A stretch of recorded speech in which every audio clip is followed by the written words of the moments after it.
Saya berharap saudara di rumah dalam keadaan sehat-sehat.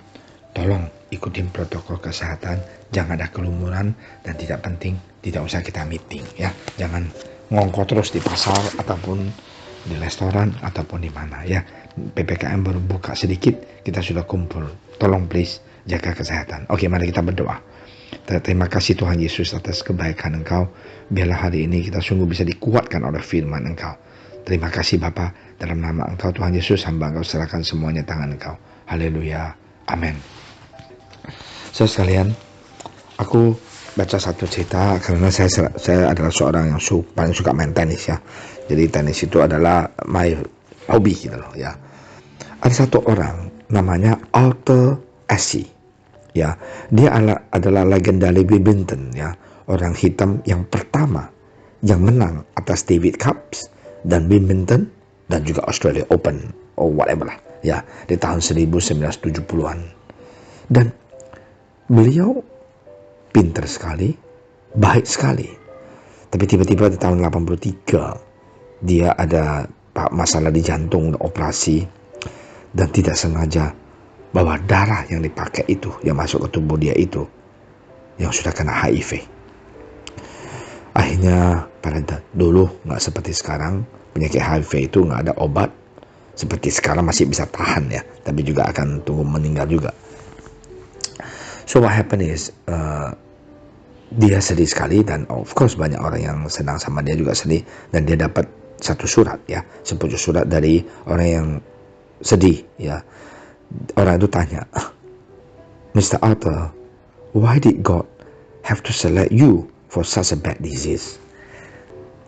Dia bilang, Mr. Arthur, kenapa Tuhan memilih ya memberikan engkau penyakit yang seperti ini?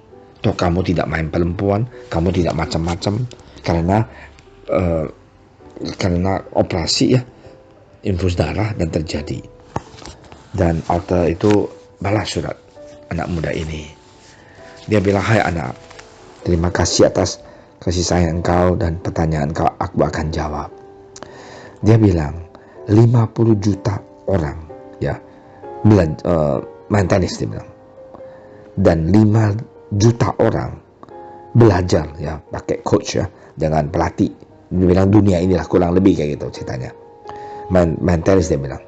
Dan 500 orang di dunia ini, ada 500.000 orang ya, belajar menjadi profesional punya tenis player. Dan 50.000 datang ke lapangan ini ya untuk bertanding dan menuju ke sana. Akhirnya 5.000 orang yang bisa masuk ke Grand Slam, yaitu pertandingan yang duniai lah, kayak badminton, David Cups, dan Australia Open gitu loh ya. Dan akhirnya 5.000 orang yang sampai di Grand Slam, dan 50 orang yang bisa masuk ke Wimbledon, dan 4 orang masuk ke semifinal, dan 2 orang ke final, dan 1 orang menjadi juara. Waktu saya pegang ya David Cups itu di tangan saya juara 1 dunia, seorang kulit hitam. Saya tidak pernah tanya Tuhan, kenapa saya? Wow, sekarang saya punya penyakit ini. Bagaimana saya tanya Tuhan, kenapa saya? Saudara sekalian, inilah orang yang luar biasa mempunyai iman. Ya, dia katakan, bahagia itu akan menjadikan kita manis. Percobaan akan menjadikan kita kuat.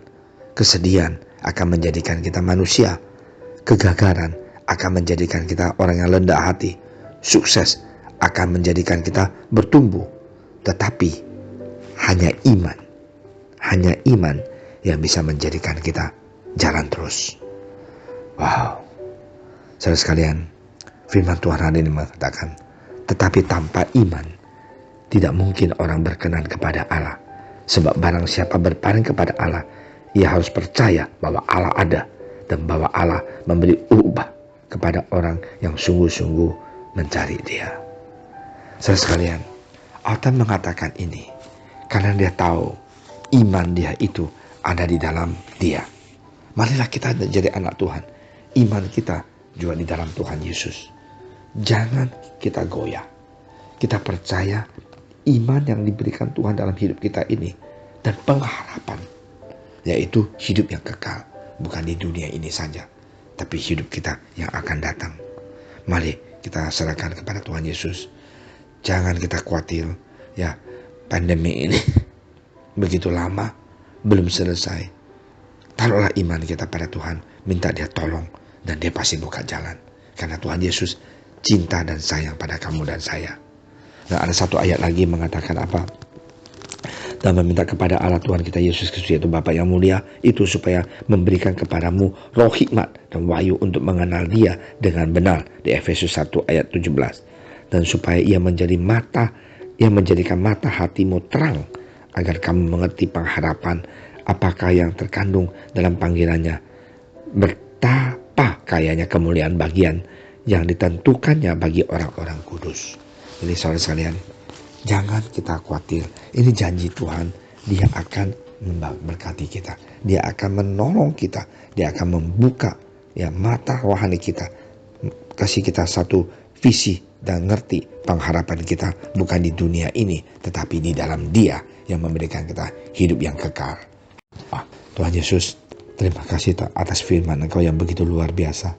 Janji Engkau Tuhan yang begitu dahsyat.